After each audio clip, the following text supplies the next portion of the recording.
I felt them before I saw them. Tiny vibrations, like raindrops hitting stone. Except the stone does not sleep at the bottom of an ocean for 300 years wondering if it is still alive. I had been dreaming of fire. Not the cold fire of deep water. Real fire. The kind I once stood near in a different life. Before I forgot what standing felt like, the vibrations pulled me out of it. Something was building on my back. I know how that sounds. Believe me. I had the same reaction when I first understood what was happening. The first time I felt it, I assumed coral. Coral grows on things without asking permission. It grows on rocks, on sunken ships, on the bones of things that died before anyone was watching. I already had seaweed the length of rivers and a mountain range of barnacles on my left claw. I had stopped noticing around the 2nd century. So when the first vibration came, tiny, almost nothing, like a child tapping a table with one finger, I had assumed coral. I was wrong. It took me 11 years to understand what was actually happening. Let me tell you something about dying. Not the dramatic kind with speeches and witnesses. The quiet kind, where you are simply so tired that existing feels like carrying something too heavy to name. That was the kind of dying I was doing when I first arrived here. I had been a man once. Not a great man. A farmer's 3rd son in a valley that dried up before I was old enough to leave it. I traveled, made mistakes. Made a few good decisions that I spent the rest of my life accidentally undoing. I grew old in a way that felt less like aging and more like erosion. Then one winter, alone, I closed my eyes under a sky so clear it seemed to be apologizing for everything. And I did not open them again until I opened them at the bottom of the ocean. And I was enormous. I was a crab. The realization arrived slowly, the way large things do. The shock of being enormous is something nobody prepares you for. Every story about transformation focuses on the wonder, the freedom, the power. Nobody mentions that for the first 40 years you spend most of your time accidentally destroying things you were not trying to destroy. I moved my left claw once in the 3rd year, just slightly. The way you shift in bed when one side gets uncomfortable. A ridge of underwater rock 3 miles long cracked in half. I had 8 walking legs folded beneath me and to claws the size of city districts and eyes on stalks that I had not yet learned to use properly. I lay very still for the next 6 months after that. I learned patience the way you learn a language when you are trapped in a country where nobody speaks yours. Slowly, badly at first, then better, then so well that eventually you forget there was ever a time you did not know how to be still and wait. I learned the ocean, the real one, underneath the surface that humans draw on maps and name after gods. I learned the currents beneath my shell like slow rivers. I learned which fish preferred my southern edge and which avoided my shadow. I learned that sharks are curious in ways they would probably be embarrassed about if they understood embarrassment. One particular shark visited me every few years for almost a century. I came to think of him as a kind of neighbor. He died eventually. They always do. I did not. The vibrations on my back continued. Through the 2nd decade they grew more regular, rhythmic, purposeful. When you have enough time and nothing else to do, you become good at interpreting sensation. When you have enough consciousness and enough time and nothing else to do but feel, you become extremely good at interpreting sensation. I felt them cutting stone. My shell, my carapace, at the depth and age is harder than most rock. Chitin compressed by centuries of ocean pressure into something closer to stone than biology. They were not cutting through it. They were shaping things on top of it, stacking things, building on the surface of my carapace with intention. Stacking things. The vibrations of construction, once you have felt them enough times, are entirely unlike the vibrations of natural process. It took another decade to understand the full shape of it. By then they had built walls. Walls have a particular pressure signature, unified, deliberate, like a decision made permanent. They were building a city on my shell. I had spent a century learning the difference between natural process and intention. This was intention. I held extremely still. I want you to understand what I chose not to do in that moment, because the choice cost me something even if nobody will ever know what. I could have simply risen. One slow movement to the surface. For something my size, 300 feet is the distance between a table and a floor. They would have survived. Most of them probably. I told myself this many times in the years that followed. In the particular way you tell yourself things you are not completely sure of. I did not rise. I do not fully know why. The version I prefer is that I felt something in those vibrations. Something familiar. Not mystical. Familiar the way a particular quality of work feels recognizable. These people were building something carefully. The spaces between the walls were not accidental. Someone up there understood how to build something meant to last. I had understood that once, in a different life, before the valley dried up and the choices ran out. So I held still, and they built, and I held still while they did. The city grew the way all real things grow. Not quickly, not cleanly, not without setbacks. I felt the first fire in the 43rd year small, localized to the northeastern part of the settlement. It burned for 2 days. I felt the frantic vibrations of panic and then the slower rhythm of rebuilding. They rebuilt. In the 51st year, I felt many feet moving in a single direction.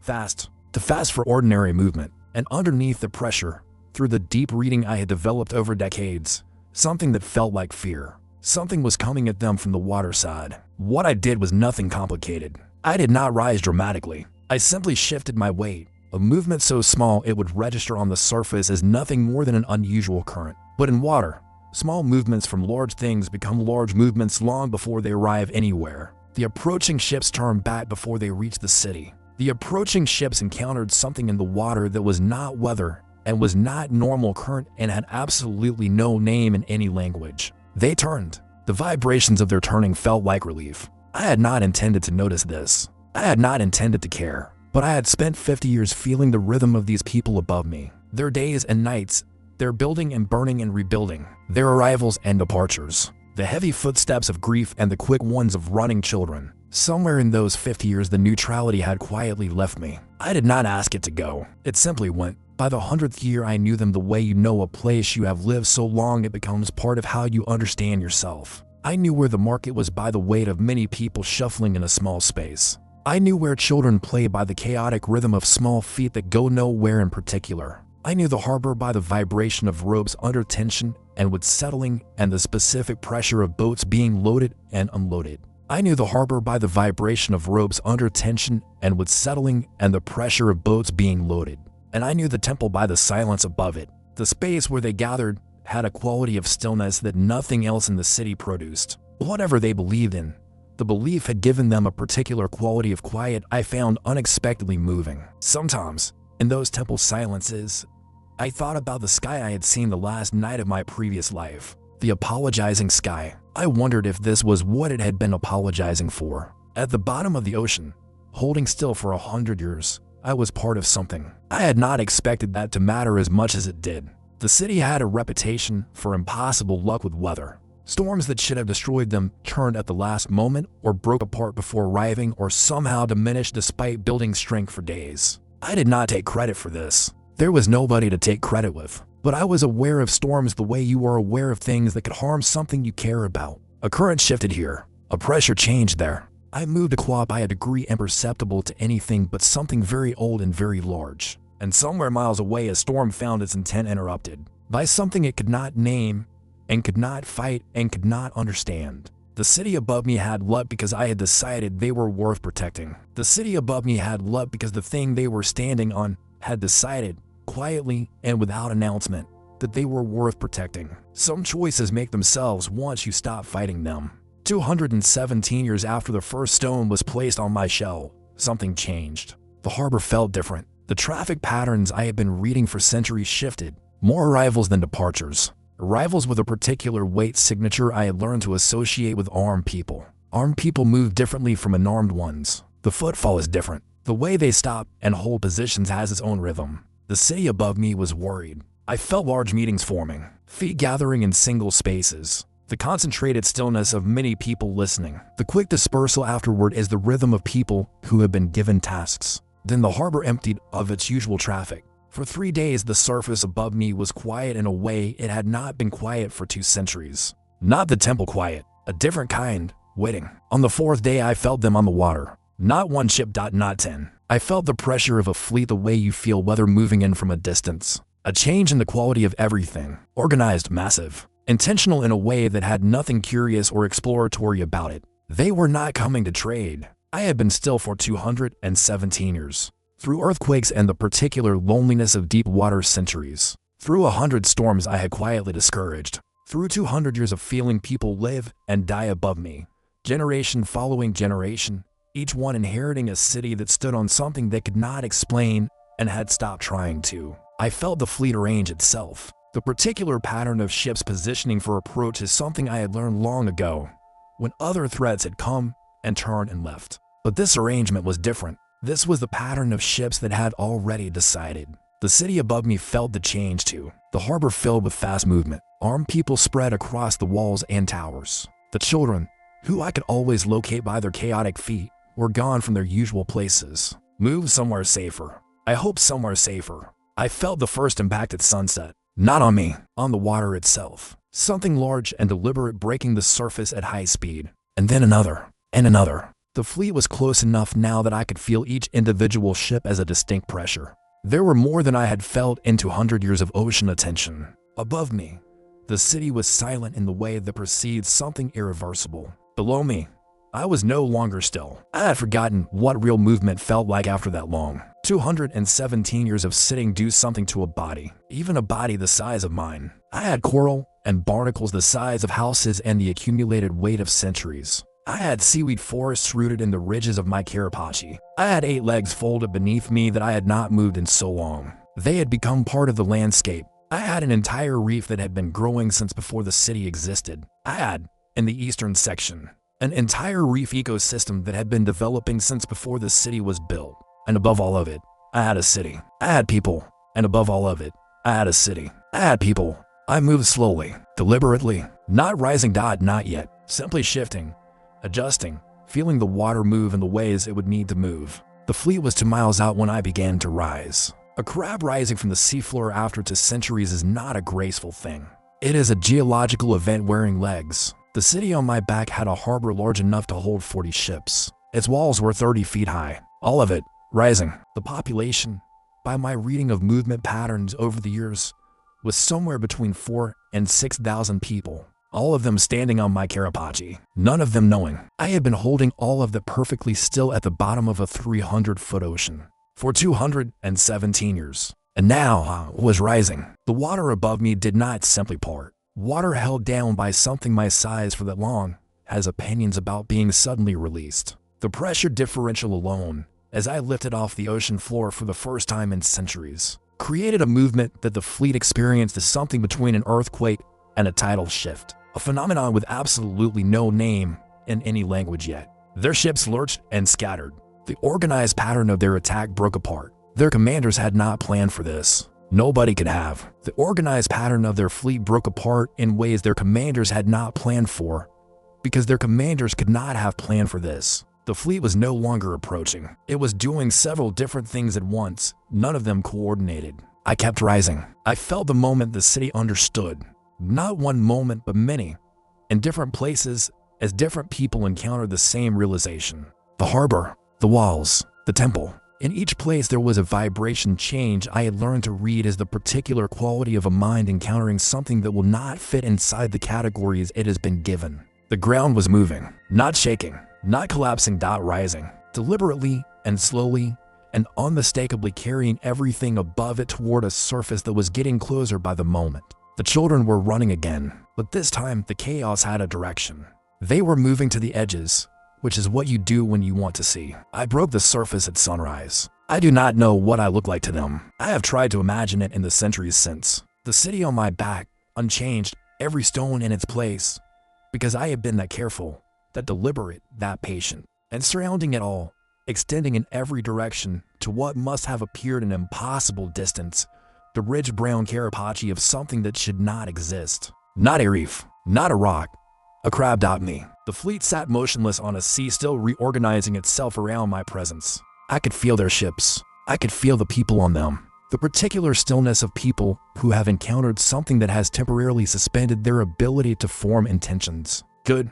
Intention was what I wanted suspended. I turned my attention to the city above me. The weight patterns were wild. Thousands of people moving in every direction at once, which is what a population does when the categories it uses to understand the world are suddenly and completely useless. I held still again. I had practice. In the harbor, I felt a single set of footsteps approach the edge slow. Deliberate, the rhythm of someone who has decided to look at something they are not sure they want to see. They stood at the harbor wall for a long time. One person, not armed, just standing, looking at the shell beneath the city they had lived on their entire lives. Looking at me. I have thought about that person often.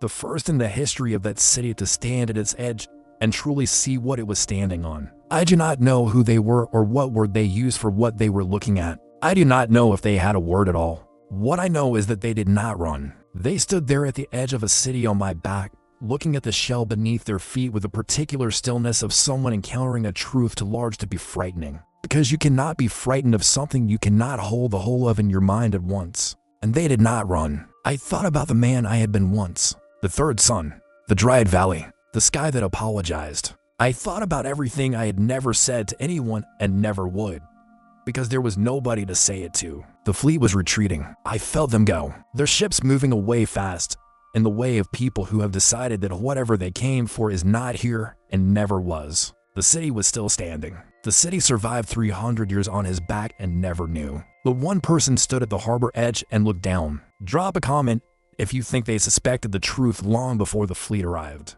They sent a priest first. I know this because priests move differently from soldiers and differently from merchants and differently from everyone else I had spent centuries learning to read. A priest moves like someone who has decided in advance that whatever they encounter will confirm what they already believe. Very deliberate, very unhurried. He walked to the edge of the harbor wall alone, the same spot where the first person had stood the day before. He was there for a long time. I felt him kneeling. The particular weight distribution of a person on their knees is different from standing. I had felt it before, over the temple on my back, countless times over to centuries. But this was different. He stayed for 3 hours by my reckoning, though I admit my sense of time had grown imprecise after so many centuries of ocean. When he left, he walked the same way he had arrived, deliberate and hurried, like a man who had asked a question and received an answer. That confirmed everything he had already suspected.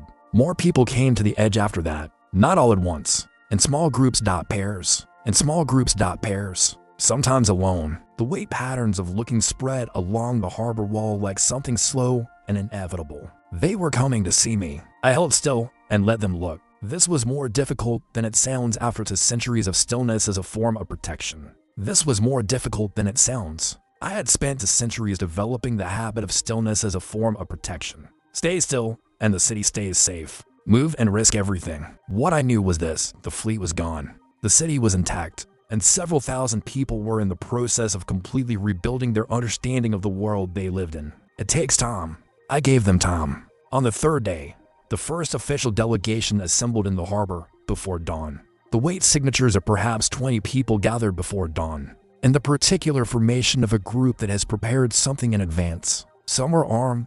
I could feel the particular distribution of weight that weapons create. Some were the concentrated stillness of religious authority. One had the particular gait I had come to associate over many years of feeling the harbor, with whoever currently held the role of harbor master. They had brought a boat. I felt it launch, the particular lightness of a vessel moving out from harbor into open water. It came toward me slowly, cautiously. The people in it were not rowing at their natural pace. They were rowing at the pace of people who were not sure what will happen when they arrive. They stopped perhaps 30 feet from the side of my face. I have eyes, in case this needs clarifying. I had simply not used them in 117 years. Eyes are for the surface, and I had been below it for the entirety of the time. Now I opened them, a crab's eyes, adjusting slowly. The small boat was 30 feet away. 20 people in a harbor boat, staring in an eye on a stalk. The stalk rose from a face wider than their entire vessel. A crab's face topped mine. I did not move. I breathed,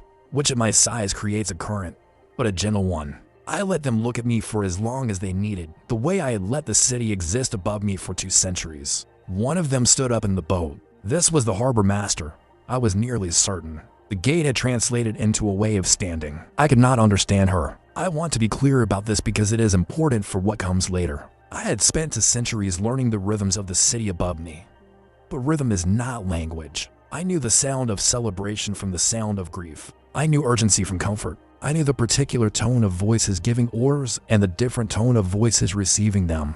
What she was saying to me, standing in a harbor boat in front of a crab's eye on a stalk, I did not know. What I understood was the tone. She was not afraid. She was not angry. She was using the tone of someone who has a question they have waited a long time to ask, and who is uncertain whether the thing they are asking understands questions. I understood the question of whether I understood. I had asked it myself once, at the bottom of the ocean, wondering if the vibrations above me were anything more than natural process. wondering if there was intention in them or just physics. I blinked, one slow blink, the way you acknowledge something when you have no other mechanism for acknowledgement available. The boat rocked, not from the blink itself, from the 20 people in it simultaneously shifting their weight in response to the blink. Some of them sat down very quickly. One of them made a sound I classified, with 2 centuries of experience, as the sound a person makes when they have been right about something they were not sure they were right about. The harbor master remained standing. She spoke again. Different words this time, shorter, and with a tone that I had learned to associate from the centuries above me with something being offered.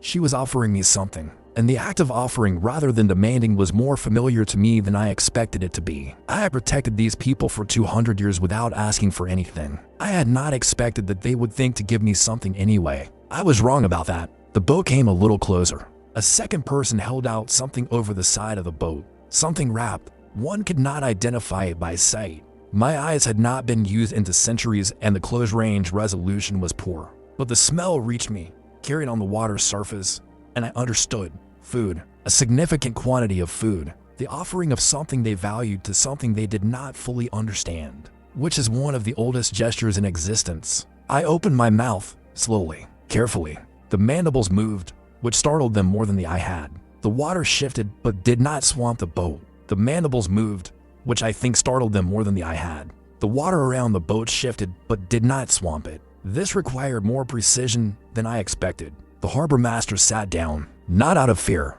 out of the particular way a person sits when something they were not sure would work has worked. The relief of a plan succeeding. The boat stayed another hour. Nobody spoke. We were learning whether we could be near each other without anything going wrong. Nothing went wrong. I thought she was probably an excellent harbor master. I recognized them immediately. The chaotic weight distribution. The quick stops and starts of feet that are going somewhere for the purpose of the going rather than the arriving. Someone had apparently decided that the appropriate progression for encountering the incomprehensible was priests first, then official delegations, then children. I found this correct. There were perhaps 30 of them at the harbor wall that morning. Their weight pattern suggested they had run most of the way, which meant someone had told them they were allowed to come. The weight of adults accompanied them, but at the back, letting the children be in front. One of them threw a fish at me. I say this plainly because it happened plainly. A small weight left the harbor wall and landed in the water near my face, near one of my eyes, specifically, which was probably more alarming to the child than they expected. They did not run. A fish, probably the most important fish the child who threw it had ever encountered, in the sense that it had been specifically acquired for this purpose. This caused a great deal of noise above me. The weight patterns of 30 children shifting simultaneously in the way that indicates excitement. Several more fish appeared. Then other things, even the celebrations I had felt over the years, the large ones that filled the whole city and the small ones that were just one family in one house, none of them had quite this texture. This was the noise of something being settled, something that had been uncertain becoming certain, in the particular way of children, which is faster and more complete than the way of adults. On the 7th day after I surfaced, something happened that I had not anticipated. The temple fell quiet at a time it was not usually quiet, not the silence of emptiness or prayer, the silence of something being decided by people with authority. When it broke, a procession came to the harbor. I felt it from a long way off. The particular weight pattern of many people moving in the same direction with the same purpose is one of the most distinctive things you can feel through stone. A single voice began to speak, alone at first, then joined by others, then by many, until the whole procession was producing sound together in the way of a community speaking something it has already agreed on. I understood that they were speaking to me directly openly, with full acknowledgement of my presence, my awareness, my existence as something that could be addressed. When they finished, there was a silence that had a different quality from before. Not the silence of waiting, the silence of having said something that needed saying and having said it. They went back to the city. I stayed where I was. This was, I thought, going to require some adjustment on everyone's part. The fleet returned on the 14th day. Not the full fleet, a smaller formation. 7 ships, by my count of pressure signatures, moving carefully, not in attack formation. They stopped a significant distance away and waited. The Empire had encountered something it did not have a category for, and before it could decide what to do, it needed information. I found this interesting. The Empire that had sent a fleet to destroy the city on my back had, after 2 weeks of presumably frantic internal discussion, decided to send a smaller group with what appeared envoys. I had expected something like this. The Empire had encountered something it did not have a category for. Before it could decide what to do about it, it needed information. I felt them come off the ship. For people in the formal clothing of an empire that had, 14 days ago, sent warships here. I looked at them. For people in the formal clothing of an empire that had, 14 days ago, sent warships to destroy the place they were now standing. They looked back at me with a particular expression of people whose certainty about the world has been significantly revised in a short period of time. I blinked at them. 2 of the 4 sat down immediately. Not from fear, exactly. More from the recognition that whatever their legs had been doing up to this point, they were now doing less reliably. One took out paper and began writing with the focus of someone whose professional obligation was overriding their personal reaction to being very close to something enormous. The 4th one simply stood and looked at me for a very long time. I looked back. There is a particular quality to the gaze of someone doing serious thinking, as opposed to performing thought for an audience. A single sentence, by the length and pattern of it, spoken in a voice that had the quality of someone who is not sure they will be understood, but considers the attempt worthwhile regardless. I did not understand the words, but I understood the attempt, the choosing to speak into uncertainty rather than remain in comfortable silence. This I understood completely. I moved my claw, the left one, which had fewer barnacles crusted along its leading edge and was thus slightly more expressive. A claw long enough to wrap around a fishing boat,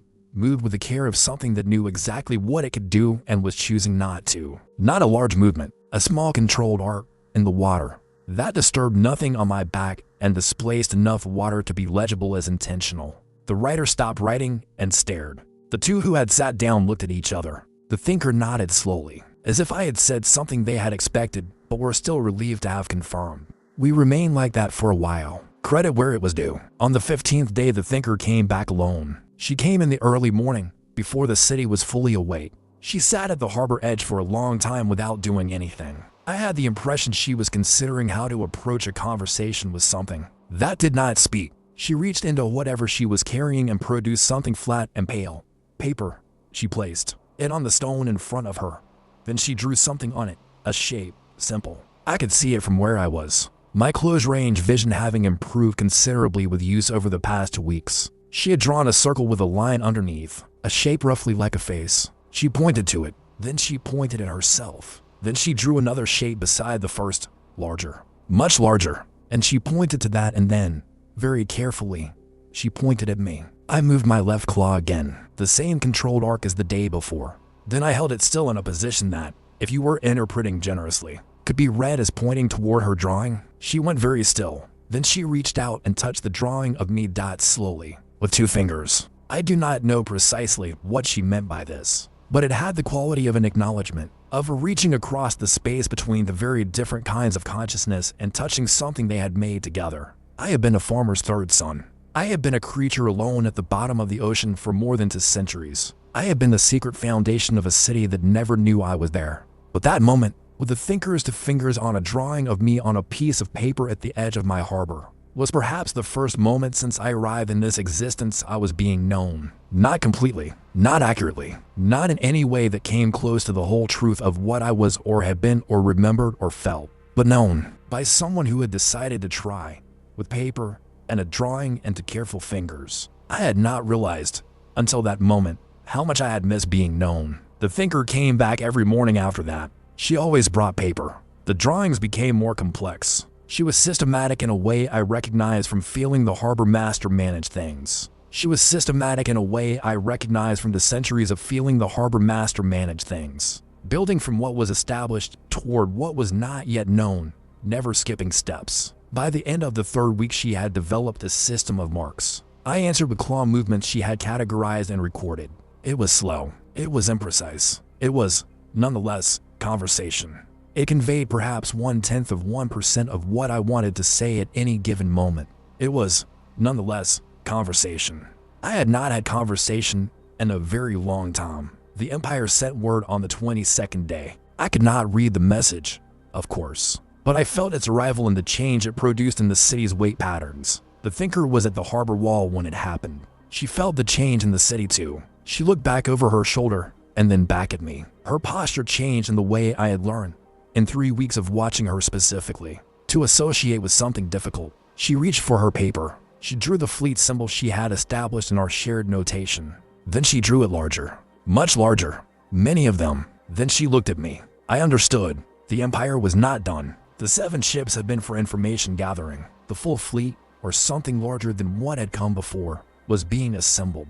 They had encountered something they did not understand, and their response to things they did not understand was, apparently, to prepare to hit it harder. I thought about this for a moment. I brought both claws down, deliberately, into the water. Not violently, but with the particular controlled deliberateness of something showing what it could do. The water moved outward in a wave. She had drawn a large circle, my symbol, and around it she had drawn many small shapes. Her symbol for ships, and she had drawn lines from the circle to the ships. Lines pointing outward. Then I moved my left claw to the water and made a ripple small, controlled. And I moved my right claw and made another ripple from a different direction. And the 2 ripples met each other in the middle. She drew 2 lines meeting in the center of a circle, and beside the circle, she drew her small figure. And between the 2 lines and the circle, she drew another small figure. A farmer's 3rd son who had fallen asleep in a valley and woken up enormous at the bottom of the ocean.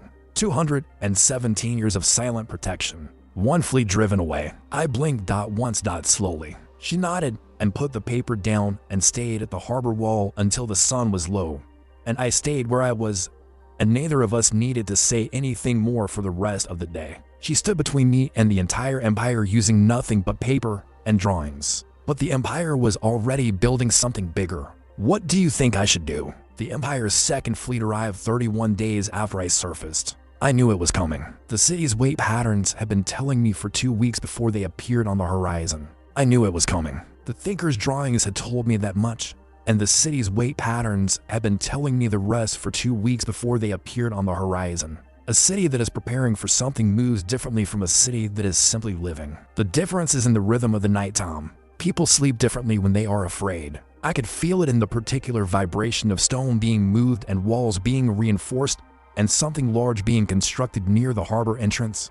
Something I did not have a previous category for. Not a building, something lower, wider, a barricade, maybe, or a weapon of some kind. I had thought about what I would do if the Empire came again. I had thought about the Thinker's drawing, the figure standing between the lines and the circle. I had thought about what it meant to stand in that space and what it meant that she had chosen to. And I had arrived at something that was not quite a decision and not quite a plan, but somewhere in the uncomfortable territory between them. The fleet appeared at dawn. Not the temple stillness, not the grief stillness, the stillness of a held breath. Thousands of people who had come to the edges anyway, because that is what people do when something approaches. Thousands of people who had woken up that morning knowing this was coming and had come to the edges anyway, because that is what people do when something is approaching that they cannot stop. They came to the edge and looked at it. I understood this completely. I had done the same thing once at the bottom of the ocean, when I first felt their footsteps and chose to understand rather than to move. The fleet stopped at a distance I had come to understand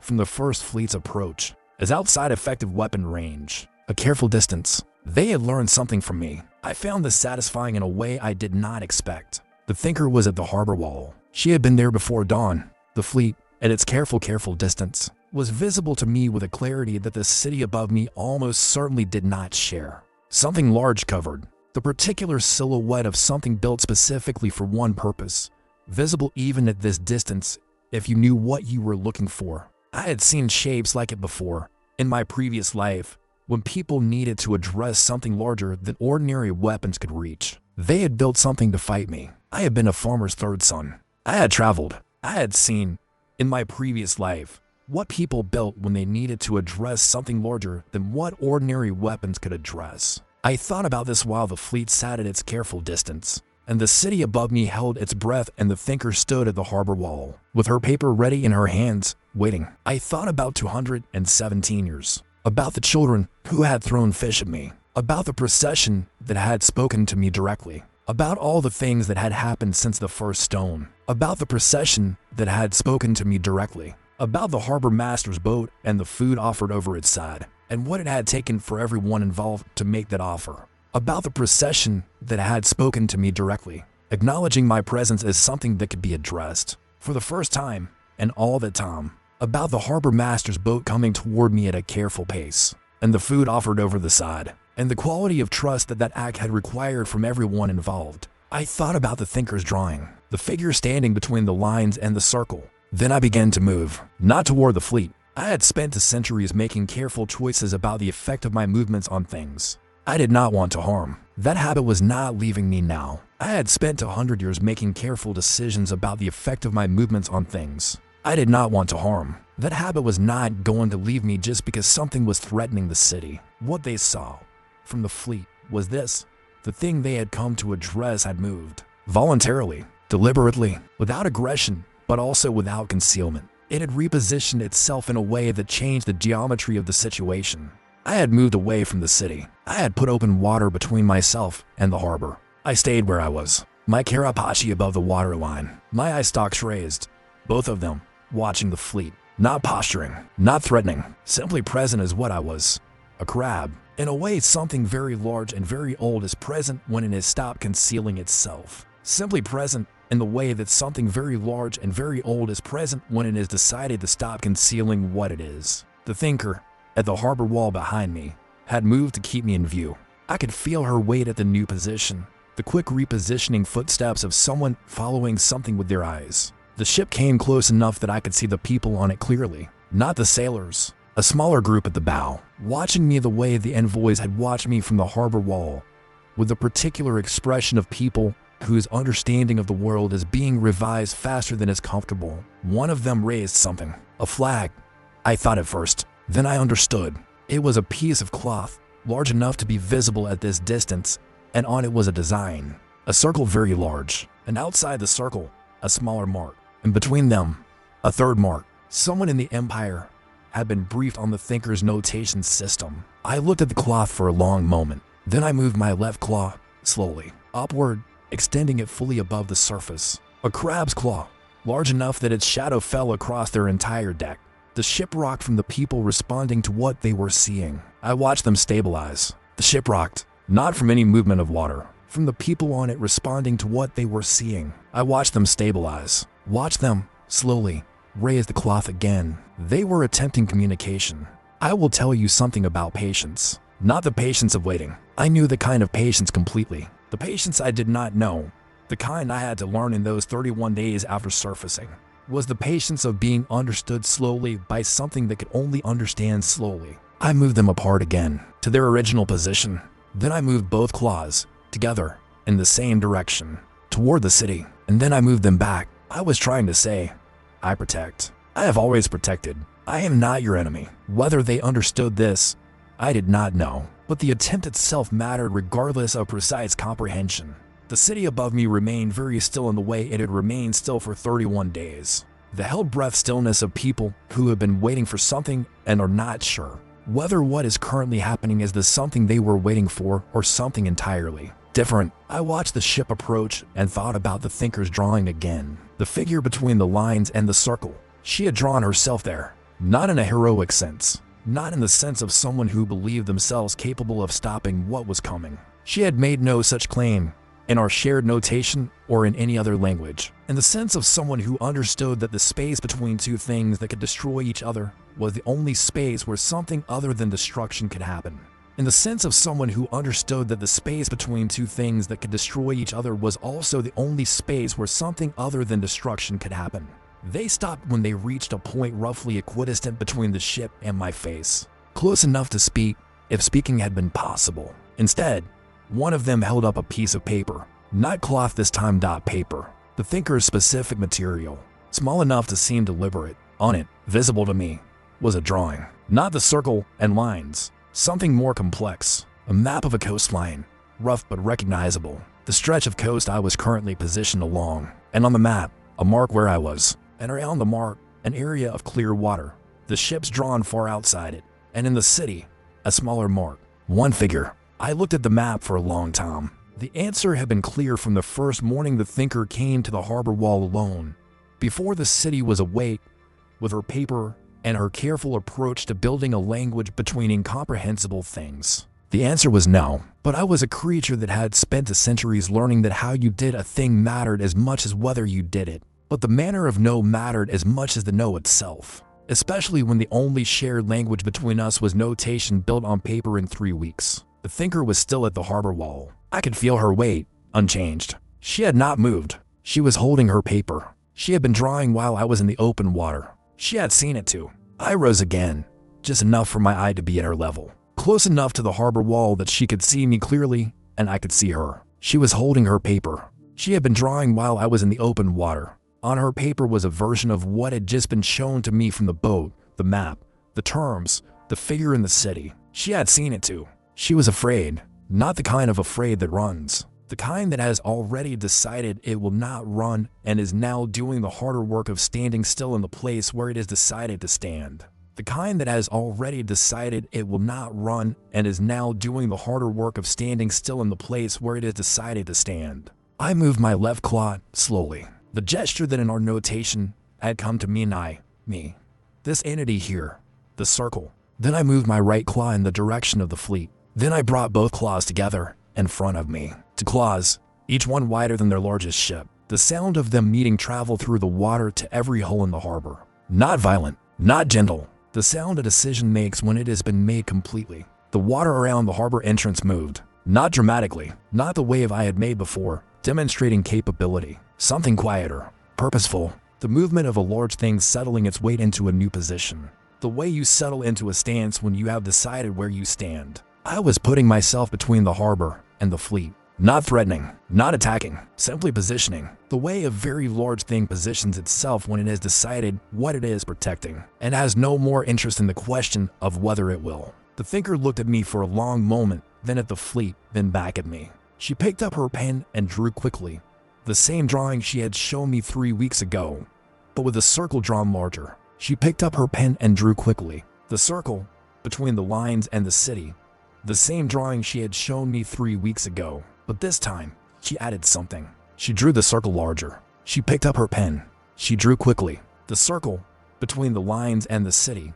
The same drawing she had shown me 3 weeks ago, but this time, she added something. She drew the circle larger. Then she held up the paper. I looked at it, at the circle, larger, between the lines and the city, at what it meant in the language we had built together. I thought about the farmer's third son again, about the valley, about the choices that had run out and the sky that had apologized, about waking up enormous and alone and having nothing to do but be still and wait, and learn the rhythms of a world that did not know I was there, about the first footstep I had felt on my shell and all the footsteps that had followed.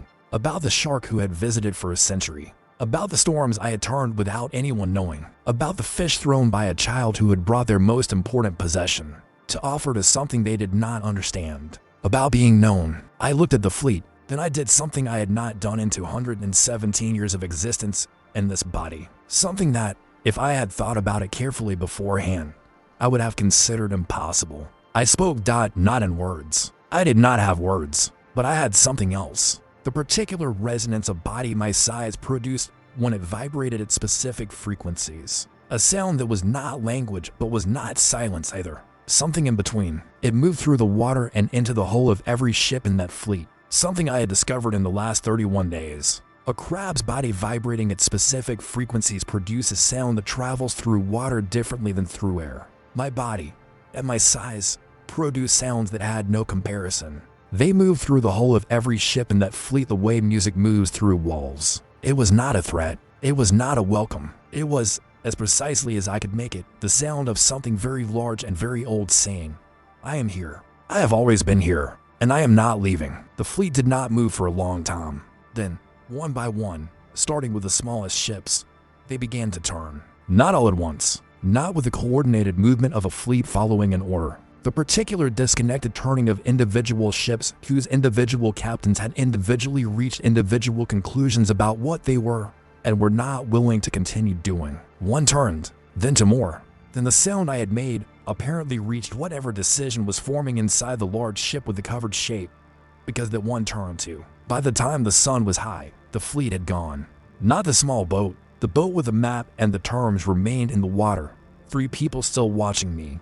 One of them holding up the paper again. Not the small boat. The boat with the map and the terms and the drawing remained where it was, in the water between me and the ships. 3 people still in it, still looking at me. One of them held up the paper again. The map, the boundaries, the figure in the city. I looked at it for the last time. Then I submerged it. The wave I made was small and deliberate, and it reached the small boat without swamping it, and it took the paper with it. Down into the water, where paper went when water decided. The 3 people in the boat watched the paper disappear into the water. Then they turned and rowed after their fleet, and I watched them go the way I had watched the first fleet go 31 days ago. I surfaced slowly, settling back into position. Above the WATE or LINE dot visible, the harbor behind me, the open sea in front of me, the way it had been for the last several hours. I surfaced again slowly, carapace rising above the waterline, eye stalks extended, claws resting at my sides in the water, the harbor behind me, the open sea in front. The city was not quiet anymore. I do not know exactly what the sound was that came from above me in those minutes. Not cheering, not the celebration sound I had learned over the centuries, which had a particular rhythm to it. The thinker was still at the harbor wall. She had not moved. She was looking at me. I looked at her. She held up her paper. The drawing she had made. The circle between the lines and the city, drawn larger. I moved my left claw, the eye gesture. Then I made a new movement, one I had not made before. A slow arc, sweeping outward from the harbor, following the curve of the coastline. Encompassing. She watched, then she drew it, added it to the picture. The circle, larger, with the arc extending outward from it. She held it up again and waited. I blinked once slowly. She nodded. She added one more thing to the drawing. Small, in the corner, a figure, hers. Then she folded the paper and put it in her pocket. And we stayed there, the 2 of us, in the quiet that comes after something large has been decided, while the city above me slowly remembered how to breathe. The Empire sent their biggest fleet with a weapon built just for me, but they left without using it. Drop a like if you think the thinker's drawing was the real thing that stopped them. The Empire sent a diplomat 3 months after the second fleet left. Not a fleet, not envoys with maps and terms. A single ship, flying white alongside a symbol that meant we have come to talk, not to threaten. Not a fleet, not envoys with maps and terms. A single ship, flying a white flag and something else alongside it, something I did not recognize until the thinker drew it for me in our notation. A symbol that apparently meant, we have come to talk, not to threaten. We understand the difference now. I understood the difference, and I led them into the harbor. I understood the difference too. I let them into the harbor, settling my walking legs against the seafloor and folding my claws low. A posture I had spent 3 months developing. The specific art of making a crab the size of an island appear non-threatening. It was an ongoing project with mixed results. This was a significant decision. The harbor had, for the 3 months since the second fleet left, become something I thought of as mine, which I recognized was a complicated way to feel about a harbor that belonged to several thousand people who had built it and maintained it, and worked in it for 2 centuries while I was asleep underneath it. But the feeling was there regardless, and the decision to let the diplomat's ship pass through it was a conscious one. The thinker met them at the dock. I felt her wait there, the particular quick steady footstep of someone who has been preparing for something, and is now doing it. She had been preparing. I had watched her preparation and the changed rhythm of her mornings, which now included longer periods of stillness at the harbor wall with her paper, working through what she was preparing, what to say, how to say it, what she was and was not willing to agree to. She had been doing this for 3 months. I had watched it in the changed rhythm of her mornings. She was negotiating on my behalf. This was not something either of us had discussed explicitly, because we did not yet have the notation for explicit discussion of complex abstractions. What we had was the drawing she had made in the corner of her paper, the one with her figure standing beside the circle, which she had shown me every morning for 3 months. An ongoing statement, a daily reaffirmation. I am still here, between the lines and you. The diplomats' meetings lasted for several days. I felt them as weight patterns in the building, where I had come to understand important decisions were made. The particular rhythm of many people sitting in the same room for long. The diplomats' meetings lasted several days. I felt them as long periods of sustained stillness in the building where important decisions were made, many people sitting in the same room for a long time. On the 4th day, the thinker came to the harbor wall at noon, which was unusual. She usually came in the morning. Noon meant something had happened. She drew for a long time before she showed me anything. When she turned her paper around, the drawing was more complex than any she had made before. Not our simple notation. An actual map, the coastline, with the city marked and the shipping lanes marked and the Empire's ports marked. and a boundary drawn between the city's waters and the empire's waters. A line formal, documented, and beside the city mark, she had drawn the circle. My mark. She tapped it, then she tapped the boundary line. Then she looked at me. I understood. The empire was offering recognition, not just a peace, a formal acknowledgement that the city existed under particular conditions, and that those conditions included me. That the circle was not a threat to be addressed, but a fact to be mapped. That my presence was not a problem to be solved, but a condition to be acknowledged. I thought about being mapped. There was something strange about it that I had not expected.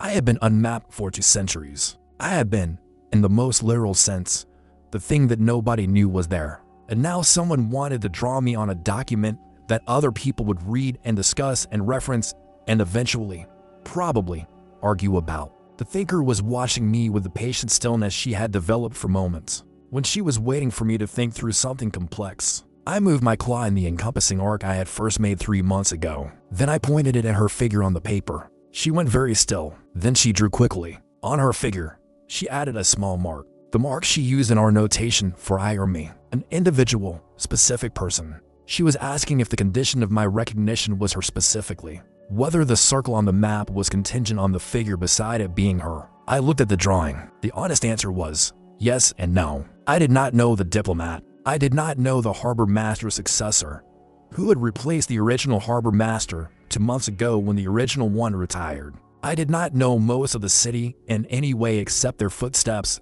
and their rhythms, which was a kind of knowing and also not the kind that allowed for trust. What I knew was the thinker.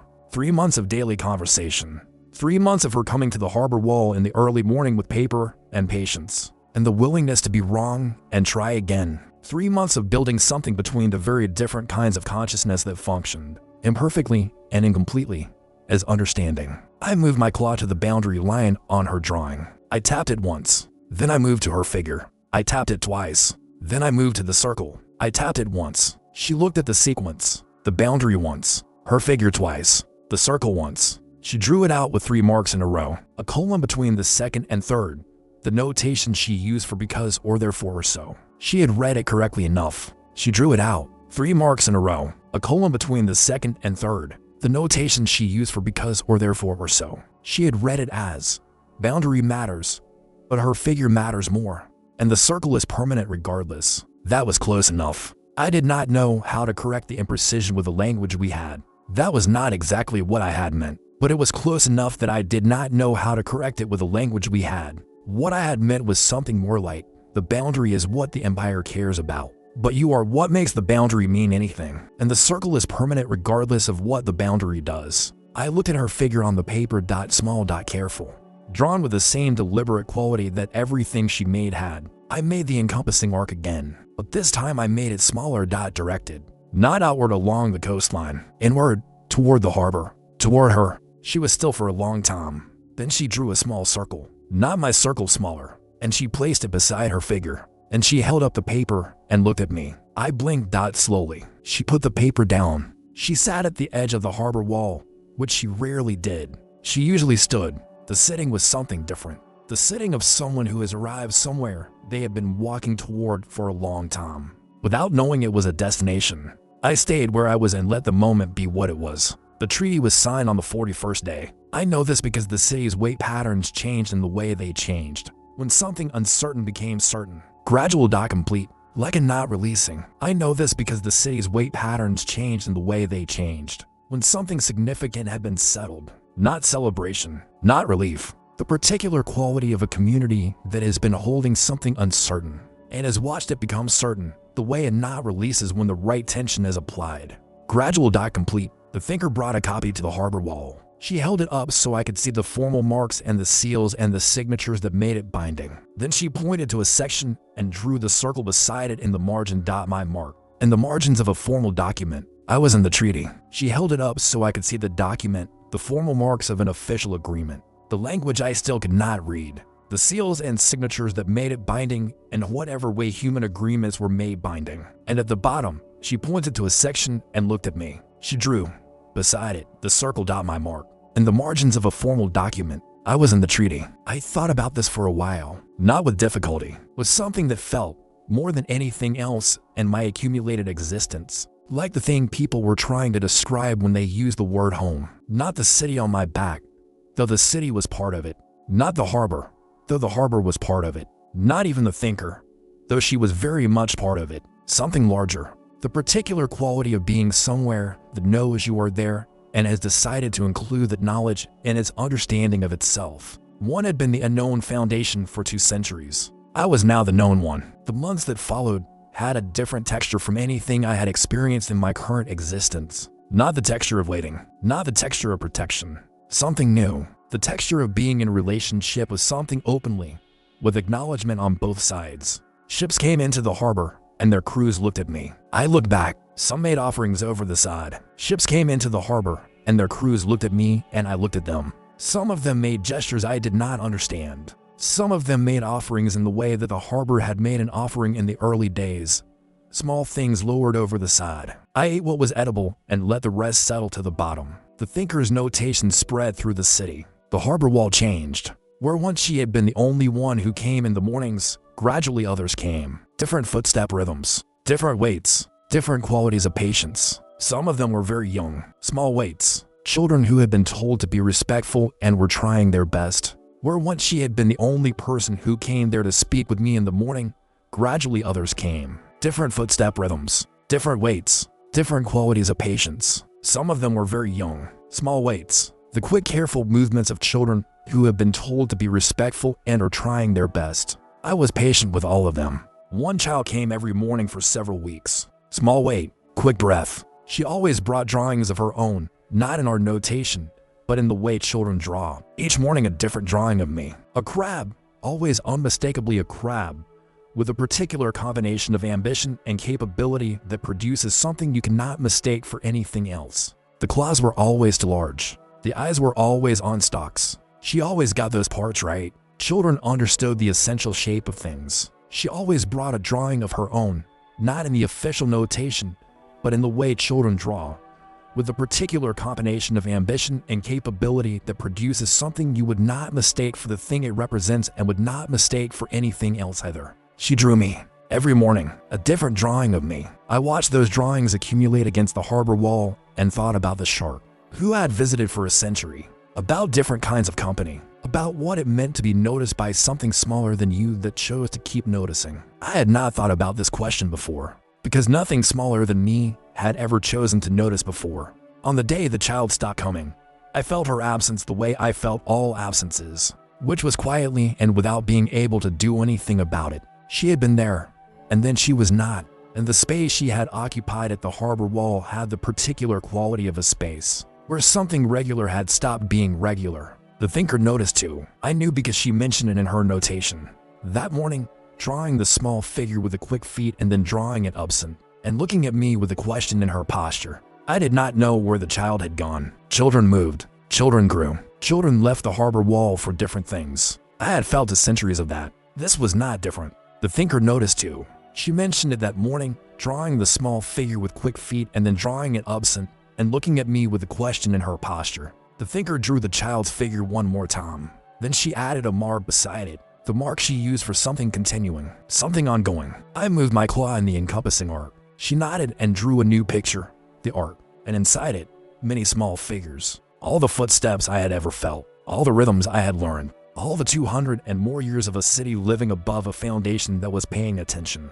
She held it up. I looked at it for a long time. The drawing was imprecise. Our notation was imprecise. The whole language we had built was imprecise in ways I was aware of every time I tried to say something complex and found myself simplifying it down to what our shared marks could carry. But the picture was right. The imprecision did not matter. The picture was right in the way that things are right when the essential truth holds even when the details are approximate. I blinked. She smiled. I know this because I had learned, in months of watching her face from close range, what her smile looked like.